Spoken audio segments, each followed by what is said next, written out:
Hello les voyageurs, de retour d'un road trip d'un mois dans les Balkans, je vous partage mon périple en quelques vidéos. Dans cet épisode, je quitte l'Albanie pour retourner au Monténégro. Direction les montagnes pour traverser le célèbre parc national du Durmitor. Je traverse le pont qui enjambe la gorge Tara, le deuxième plus grand canyon au monde. J'emprunte la route P14, une des plus belles routes panoramiques du Monténégro, qui me conduit en Bosnie-Herzégovine où je fais une petite séance d'urbex dans un hôtel abandonné. Pour ne rien louper de mon aventure dans les Balkans ou pour découvrir mes autres voyages, abonnez-vous à ma chaîne. Likez, commentez et partagez, ça fait toujours plaisir. Alors, prêt pour l'aventure ? Générique.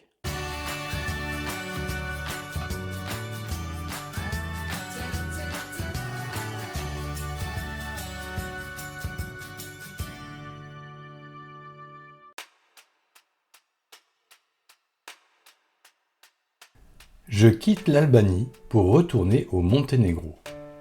Direction les montagnes et plus particulièrement le très célèbre parc national du Durmitor.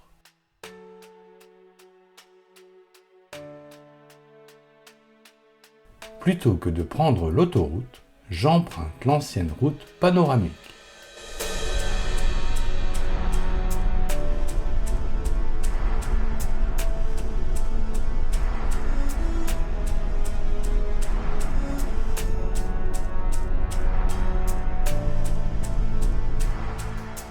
Malgré une météo plutôt capricieuse, les paysages restent magnifiques.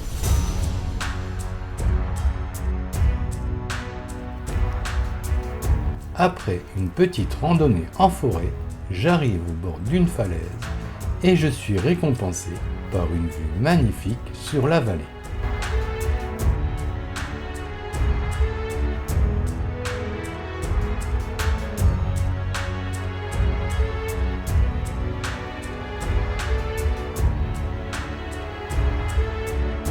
Bivouac cette nuit en pleine montagne, au bord de la route.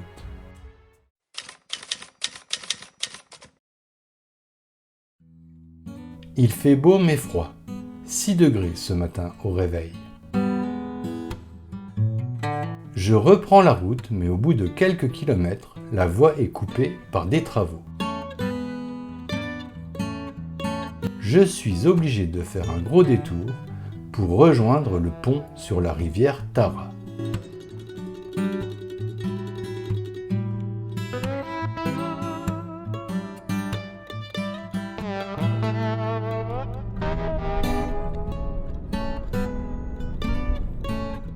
Je traverse quelques villages typiques éparpillés dans les vallées verdoyantes du Monténégro.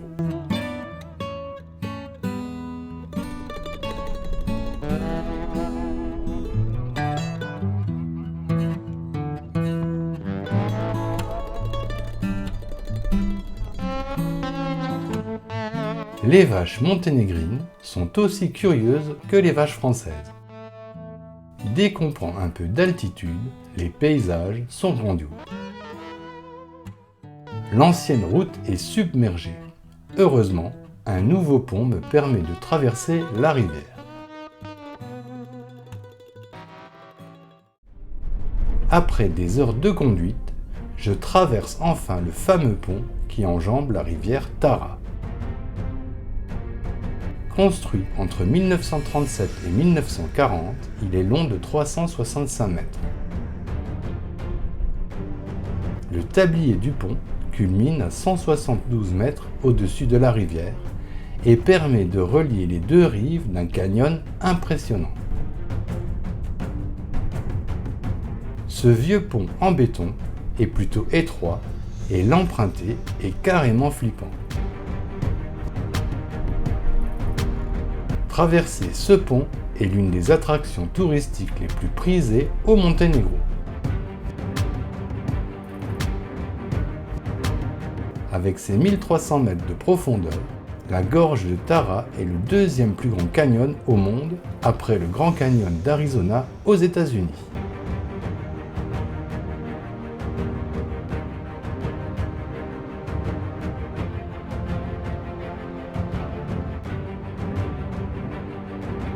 Les amateurs de sensations fortes, les plus téméraires, traversent le canyon à la tyrolienne, accrochés sur un câble. Franchement, c'est tentant, mais malheureusement, plus de mon âge.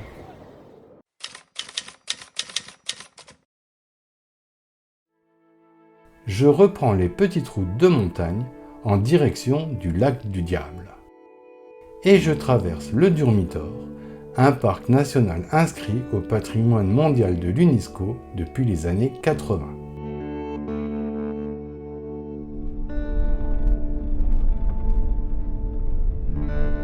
Je traverse quelques villages.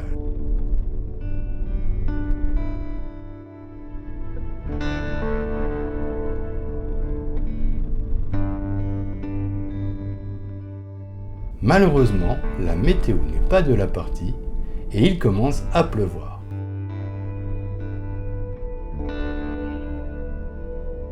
C'est donc sous la pluie que j'évolue sur les routes étroites qui sillonnent à travers une plaine d'altitude.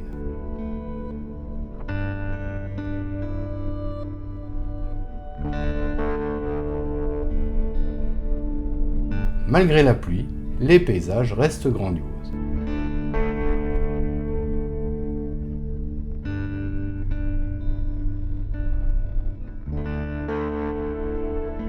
Après quelques kilomètres, j'arrive au lac du Diable.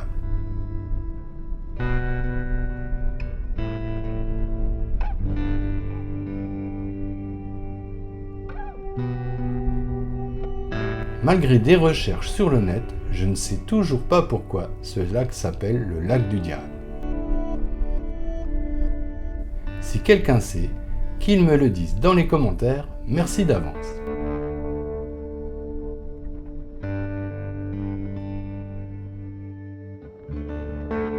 Avec les différentes teintes de son eau qui varient en fonction de la luminosité, ce lac n'a rien de diabolique. Il est même plutôt reposant et s'il ne faisait pas aussi froid, j'y tremperais bien les pieds.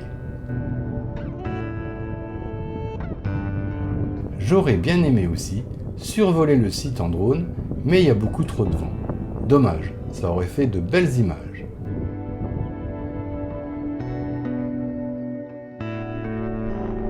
Je traverse le parc national du Durmitor par la route P14, une des plus belles routes panoramiques du Monténégro.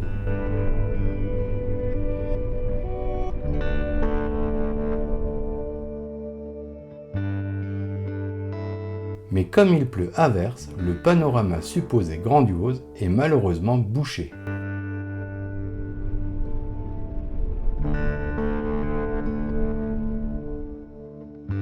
Bivouac ce soir en pleine montagne, perdu à plus de 2000 mètres d'altitude.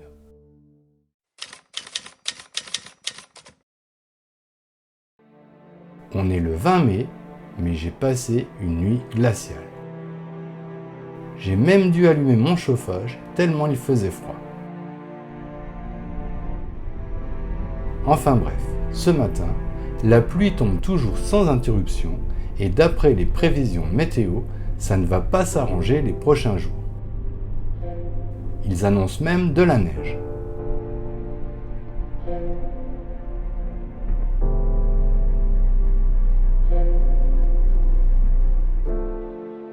Dommage, j'avais prévu de faire quelques randonnées, mais vu les conditions climatiques, je laisse tomber.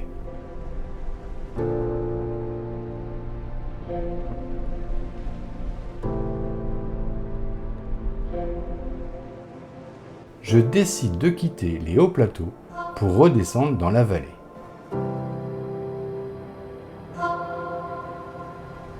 Si je perds de l'altitude, et avec un peu de chance, peut-être que la météo sera plus clémente.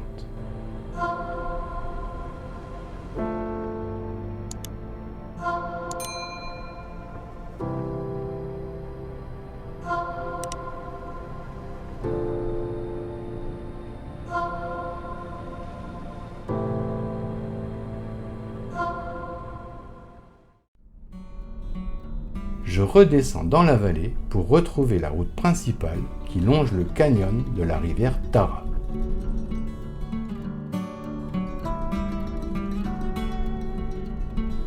La route plonge vers le fond de la gorge en passant par des tunnels sombres creusés dans la roche.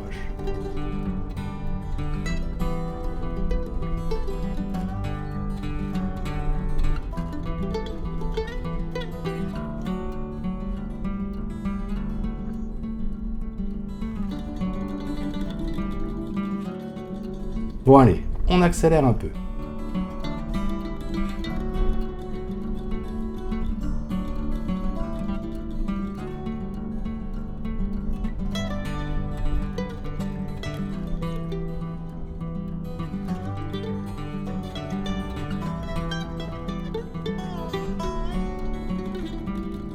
La route traverse la montagne via des dizaines de tunnels. C'est impressionnant.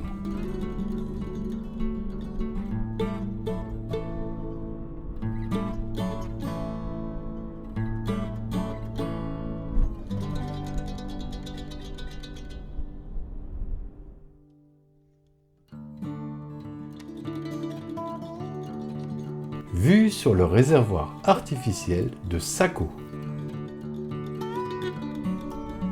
Je passe sur le tablier du barrage.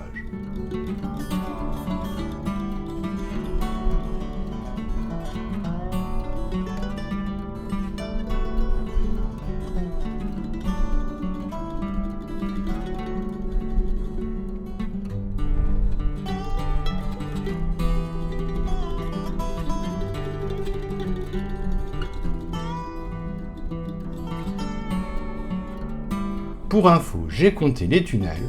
En tout, il y en a 56.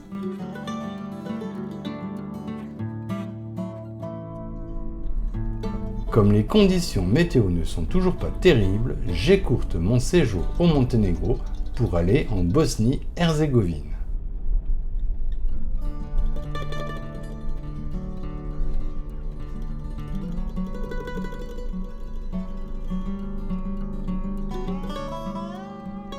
À peine la frontière passée, je traverse la République serbe de Bosnie. C'est l'endroit où se trouve encore aujourd'hui le plus grand nombre de mines posées durant la guerre d'ex-Yougoslavie. Donc pas question de sortir des chemins. Ce serait ballot d'exploser Bernie, mon compagnon de voyage à 4 roues motrices, sur une mine.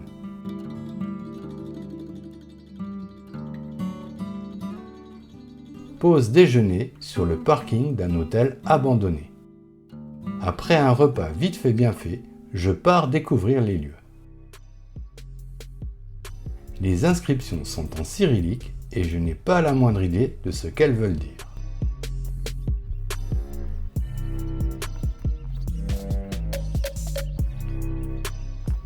L'hôtel semble avoir été détruit par les conflits très violents survenus dans cette région il y a une trentaine d'années.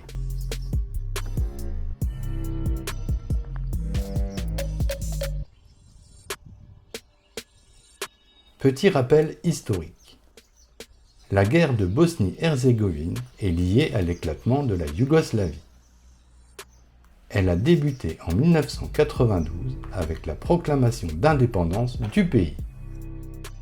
Elle opposa les trois entités socio-culturelles qui composaient le pays, à savoir les Bosniaques de tradition musulmane, les Serbes de Bosnie de confession orthodoxe et les Croates de Bosnie d'obédience catholique. Les Bosniaques, qui défendaient le maintien d'une Bosnie multiethnique et indivisible, étaient opposés aux entités serbes et croates, soutenues respectivement par la Serbie et la Croatie, et qui cherchaient à diviser le pays. Dès juin 1992, des casques bleus de l'ONU ont été déployés dans le pays. En septembre 1995, l'intervention de l'OTAN a mis fin au conflit. Cette guerre aura finalement fait près de 100 000 morts, dont la moitié sont des victimes civiles, et 2 millions de réfugiés. Le tribunal pénal international pour l'ex-Yougoslavie aura prononcé 90 condamnations pour crimes de guerre, crimes contre l'humanité et génocide.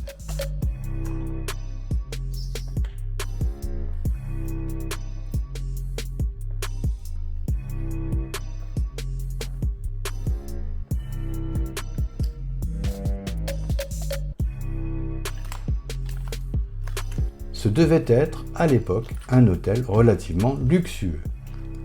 En témoigne ce qu'il reste d'une piscine intérieure.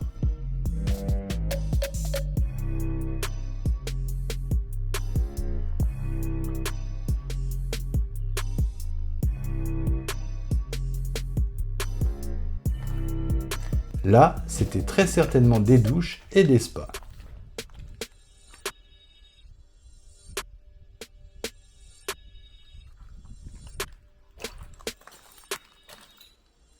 Bref, cet hôtel abandonné est le témoin encore debout des horreurs de la guerre. Aujourd'hui laissé à l'abandon, il est devenu un lieu d'expression dont les taggeurs ont pris possession. C'est sur ces images que je termine cette vidéo. Prochaine étape, Sarajevo, où je compte explorer ce qu'il reste des infrastructures des Jeux Olympiques d'hiver de 1984. Retrouvez tous les épisodes de mon périple dans les Balkans, et bien plus encore, en vous abonnant à ma chaîne, sans oublier d'activer la petite cloche pour être prévenu de mes publications.